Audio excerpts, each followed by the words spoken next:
J'espère que vous allez bien, j'espère que vous vous portez bien.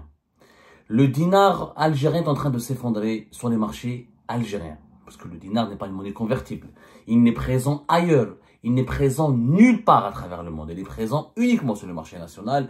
La valeur du dinar est en train de subir une chute vertigineuse, affolante, inédite, historique. Depuis le 1er mai, hier et aujourd'hui le 2 mai, 1 euro égale à 261 dinars l'unité sur le marché informel, qui est le seul baromètre réel de la valeur du dinar. Le marché du taux officiel de la Banque d'Algérie n'a aucun sens économique parce qu'il n'obéit pas à la règle de la demande et de l'offre. Comprenez, s'il vous plaît. Nous allons essayer de faire dans cette émission beaucoup de pédagogie. S'il vous plaît, comprenez. Faites l'effort de ne pas être dépendant de vos TikTokers, de TikTok et des insultes sur Facebook. Et arrêtez de regarder un peu n'importe quoi sur les réseaux sociaux. Élevons le niveau et intéressons-nous à l'avenir et au présent de notre pays. Ce qui se passe sur le marché de la monnaie, ce qui se passe sur le marché des devises, est un signal d'alarme, est un indicateur que l'Algérie se dirige vers un effondrement économique. Nous allons connaître un cauchemar économique. La monnaie, l'effondrement du dinar va mener vers l'effondrement économique de l'Algérie. Ne dites pas qu'on ne vous a pas prévenu. Comme il y a sur plusieurs événements, sur plusieurs dossiers, on en a parlé à 3-4 ans avant, et quand ça se produit, et ben, quand vous perdez votre temps sur TikTok et à regarder les amuseurs de galeries et les partisans et les amateurs de fake news, et vous restez abonné qu'à la propagande, on n'avance pas dans le débat public.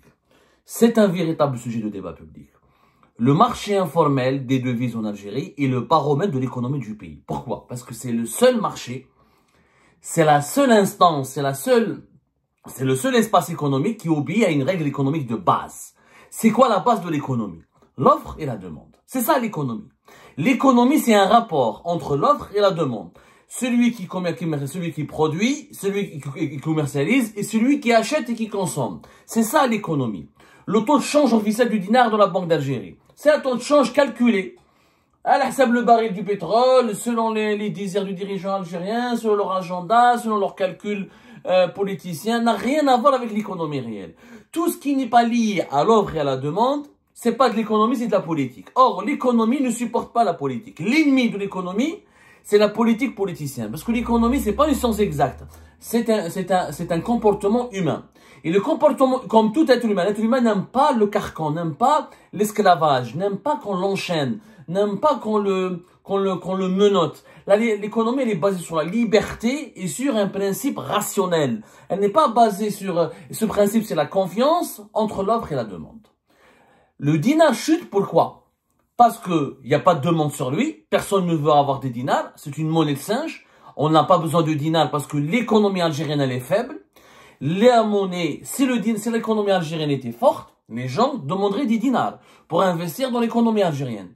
Mais comme personne ne veut investir dans l'économie algérienne, eh ben le dinar chute. C'est une règle de base. Il ne faut pas sortir des grandes écoles économiques.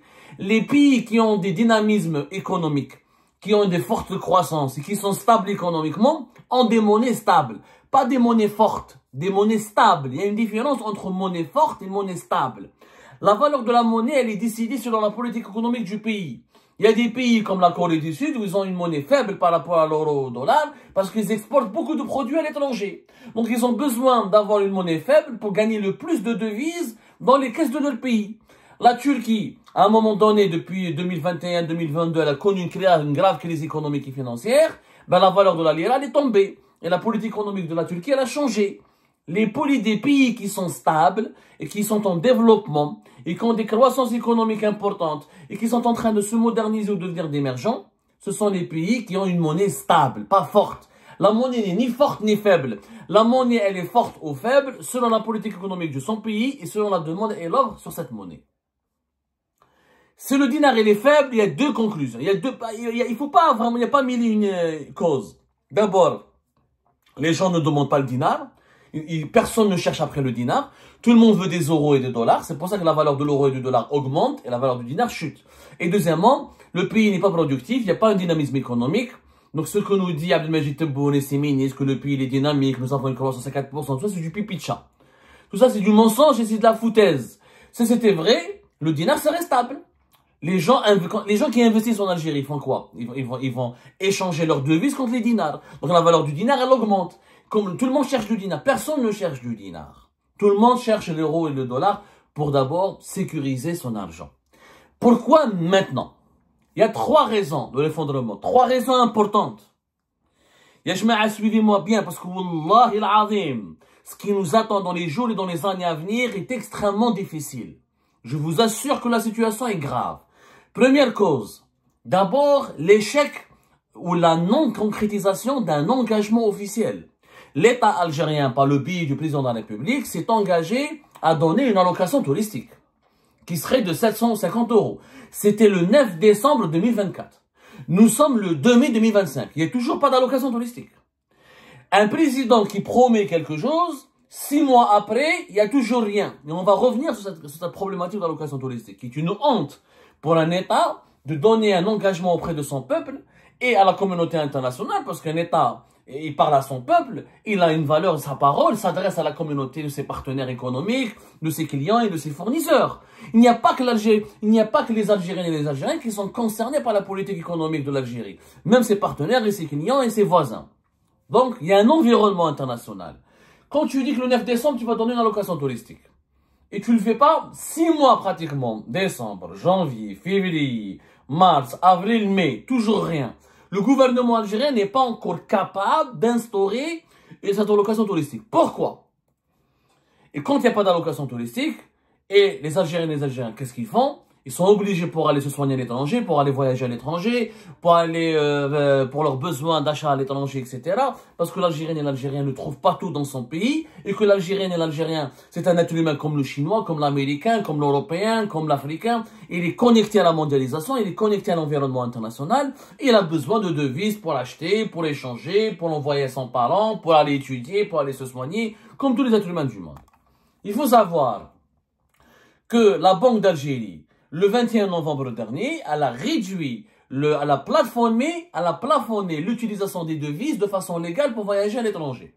Elle a plafonné, pardonnez-moi, à 7500 € le montant en espèces qu'un résident algérien ou qu'un étranger, un résident ou non résident, peut exporter d'Algérie. C'est quand on quittait le pays auparavant, de 2016 jusqu'à 2024, on pouvait sortir à chaque fois qu'on voulait, à chaque voyage, avec 7500 € à condition de les justifier par un canal bancaire. C'est-à-dire à condition de présenter un avis de débit bancaire ou des justificatifs bancaires, comme quoi ces 7500 € provenaient de la banque, d'une banque.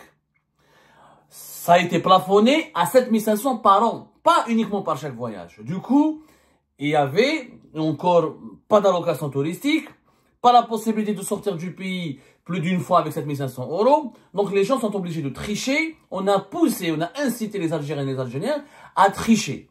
À tricher comment? À aller acheter plus que l'euro au niveau du marché informel, à l'utiliser de façon informelle. Parce que les Algériens et les Algériens, encore une fois, ont besoin de voyager. Maintenant, la deuxième raison, l'échec de l'allocation touristique. Deuxième raison importante aussi, c'est que pourquoi l'allocation touristique n'a pas été encore mise en place? Parce que l'État algérien n'a pas assez d'argent.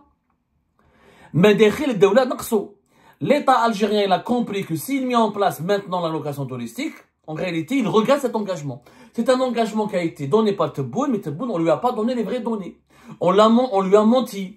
On lui a pas dit que les rentrées de l'argent, que cette allocation touristique pourrait coûter jusqu'à 4 milliards d'euros par an. 4 milliards d'euros, c'est un énorme budget. C'est le budget d'un ministère comme celui de l'Intérieur. L'Algérie n'a pas de quoi financer cette allocation touristique. Elle finance déjà l'allocation chômage en dinars. C'est pas un problème, parce qu'il faut le donner en dinars. Quand il s'agit de financer en dinars, l'État algérien n'a pas de problème. Il imprime des dinars, parce que les dinars, c'est une valeur de monnaie de singe. La Banque d'Algérie, elle imprime. Imprimant doit imprimer. Mais les devises, l'Algérien ne peut pas les imprimer. C'est pas comme l'allocation chômage. Tu dois les donner aux Algériens en dollars ou là en devises. Or, c'est chaque Algérien avec le Hajj, avec l'été qui arrive, avec les Algériens qui partent en Tunisie, avec les familles algériennes qui partent en Tunisie, avec les étudiants algériens qui partent à l'étranger, et l'ensemble des besoins, et au moins, des études ont estimé que l'allocation touristique va coûter au moins 4 milliards d'euros. L'État algérien ne les a pas. S'il mobilise 4 milliards d'euros, ou il les enlève des réserves de change, il ne veut pas parce que c'est dangereux, il veut garder les réserves de change intactes pour faire face à des défis à l'avenir. Deuxièmement, les revenus en devises de l'État algérien sont en baisse. Faut savoir, qu'en 2024, on a gagné beaucoup moins d'argent qu'en 2023. Parce que les prix du pétrole et du gaz en 2024 ont été beaucoup moins élevés qu'en 2023. Si en 2023, on a exporté pour presque 50 milliards de dollars et quelques, alors qu'on avait exporté pour plus de 60 milliards de dollars et quelques en 2022, en 2024, on n'a pas encore les chiffres, on les aura bientôt. On a gagné, l'État algérien, l'Algérie, elle a gagné beaucoup moins que 50 milliards. Et alors, entre 46 et 48 milliards, 47, 48 milliards de dollars dans les meilleurs scénarios, alors que le véritable scénario, peut-être, il est plus cauchemardesque, mais il est plus que la réalité, dans les 45 milliards de dollars. Cette année 2025, il y a encore beaucoup moins d'argent. Parce que le baril de pétrole, allez le voir, il est à combien? Il est à 60 dollars. Ça fait plusieurs semaines qu'il est à 60 dollars. Le baril du pétrole est en chute de plus de 17% depuis le début de l'année. Et les prix du gaz sont en train de suivre. Elles n'ont pas suivi automatiquement, mais elles ont suivi timidement. Et comme les exportations hors hydrocarbures, c'est un mensonge, elles n'existent pas réellement, elles sont très minimes, elles ne dépassent pas les 5 milliards de dollars en réalité, donc les revenus en devises de l'État algérien sont en baisse. Avec des revenus en devises en baisse, l'État algérien ne peut pas financer l'allocation touristique. Sans allocation touristique, et tu fermes tout, les Algériens, qu'est-ce qu'ils sont obligés de faire? Ils sont obligés d'aller sur l'informel pour acheter des devises. Du coup, la valeur du dinar chute, la valeur de l'euro et de dollar augmente. Ça veut dire que l'État manque d'argent pour financer l'allocation touristique. L'État manque d'argent pourquoi? Parce qu'il a une économie faible. Parce que les exportations en devises de l'Algérie sont faibles. La croissance du PIB algérien en dinars, elle est totalement exagérée, pour ne pas dire fausse et mensongère. Ça ne sert à rien d'avoir un PIB en dinars. Le dinar n'est pas une monnaie convertible. Dis-moi combien tu exportes en devises, combien tu gagnes en devises. Je te dirai si tu es un pays riche, ou tu es un pays développé, ou tu es un pays en voie de développement. Ça, c'est très important pour le comprendre. L'État algérien manque de plus en plus d'argent. Qu'est-ce qu'il fait? Comme il manque de devises, l'allocation chômage, le budget de l'armée, le budget de la présidence, le budget du gouvernement en 2025, le gouvernement algérien va dépenser l'équivalent pour son budget de fonctionnement, presque 130 milliards de dollars, qui seront financés en dinars. Mais comme le dollar et l'euro rentrent de moins en moins dans les caisses de l'État, et que les dépenses en dinars augmentent de plus en plus, l'État imprime beaucoup de dinars. Quand il imprime beaucoup de dinars, les billets d'argent, dinars, 1000 dinars, circulent sur le marché national. Donc, on a trop de dinars. Alors qu'on ne crée pas de richesse. On fait pas de richesse. Il n'y a pas d'exportation diversifiée. Il n'y a pas une industrie qui est en développement. On fabrique pas de voitures. On fabrique pas de téléphones. On a une production nationale extrêmement faible et des exportations très peu diversifiées. Mais à part le ciment et un peu de fer et un peu d'engrais, on n'a pas d'exportation en hydrocarbures. Très peu. Donc, on a trop de dinars qui circulent sur le marché algérien. On a l'équivalent de 61 milliards de dollars en dinars qui circulent hors banque. Parce que les Algériens, ça c'est le troisième problème. C'est la troisième cause qui a mené vers l'augmentation de la valeur de l'euro.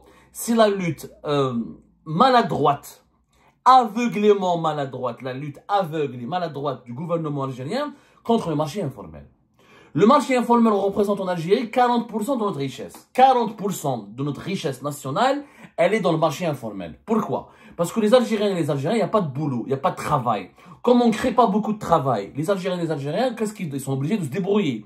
Ils deviennent commerçants à la sauvette, ils travaillent dans l'informel, ils ouvrent un commerce sans payer les impôts, et les maçons, les peintres, les travaux, les artisans sont en informel. Pourquoi? Parce qu'il n'y a pas assez de travail. Et le travail qui est créé dans le formel offre des salaires faibles. Le salaire national moyen est de 42 000 dinars. Même pas 300 euros. Même pas 300 euros. Donc les Algériens sont obligés d'aller dans l'informel. C'est-à-dire payer moins de charges pour gagner le plus d'argent, pour pouvoir vivre. Hadou l'informel, depuis 2021-2022, le gouvernement algérien multiplie les lois jusqu'à 2025. Interdiction d'utilisation du cash pour acheter des maisons, interdiction d'utilisation du cash pour acheter des voitures.